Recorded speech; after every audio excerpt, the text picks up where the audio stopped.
ಶ್ರೀರಾಮನ ಬಾಲ್ಯ ಮತ್ತು ಕಲಿಕೆಯ ಪರ್ವ. ಅಯೋಧ್ಯೆಯು ಸಂತೋಷ ಮತ್ತು ಸಮೃದ್ಧಿಯಿಂದ ತುಂಬಿದ ನಗರವಾಗಿತ್ತು.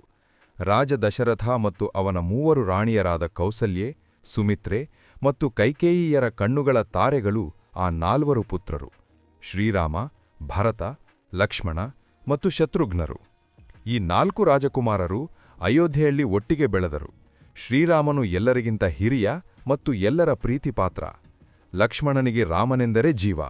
ಭರತ ಮತ್ತು ಶತ್ರುಘ್ನರೂ ಸಹ ಅಷ್ಟೇ ಅನ್ಯೋನ್ಯವಾಗಿದ್ದರು.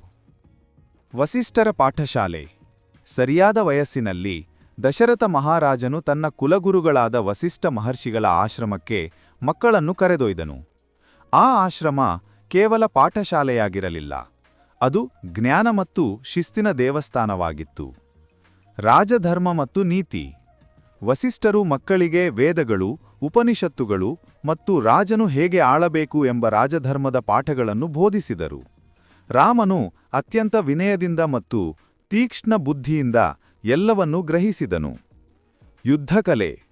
ಬಿಲ್ಲುಬಾಣದ ವಿದ್ಯೆಯಲ್ಲಿ ರಾಮನು ಎತ್ತಿದ ಕೈ. ಇನ್ನು ಲಕ್ಷ್ಮಣನು ರಾಮನಿಗೆ ಸಮನಾಗಿ ನಿಂತು ಕತ್ತಿವರಸೆ, ಗದೆಯುದ್ಧ ಮತ್ತು ಕುದುರೆ ಸವಾರಿಯ ಕಲೆಗಳನ್ನು ಕಲಿತ. ಗುರುವಿನ ಆಜ್ಞೆಗೆ ಮೀರದೆ ಕಠಿಣ ತರಬೇತಿ ಪಡೆದು 4 ರಾಜಕುಮಾರರು ಅಪ್ರತಿಮ ಯೋಧರಾಗಿ ರೂಪುಗೊಂಡರು. ರಾಮನ ವ್ಯಕ್ತಿತ್ವ. ರಾಮನು ಕೇವಲ ವಿದ್ಯೆಯಲ್ಲಿ ನಿಪುಣನಾಗಿರಲಿಲ್ಲ, ಅವನು ಪ್ರಾಣಿ, ಪಕ್ಷಿ, ಬಡವರು, ಶ್ರೀಮಂತರು ಎಲ್ಲರಲ್ಲೂ ದಯೆ ಮತ್ತು ಗೌರವ ತೋರುತ್ತಿದ್ದನು.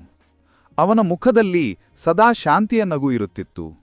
ಈ ಶಿಕ್ಷಣದಿಂದ ರಾಮನು ಯೌವನಕ್ಕೆ ಕಾಲಿಡುವ ವೇಳೆಗೆ ಅಯೋಧ್ಯೆಯ ಆದರ್ಶ ರಾಜಕುಮಾರನಾಗಿದ್ದನು.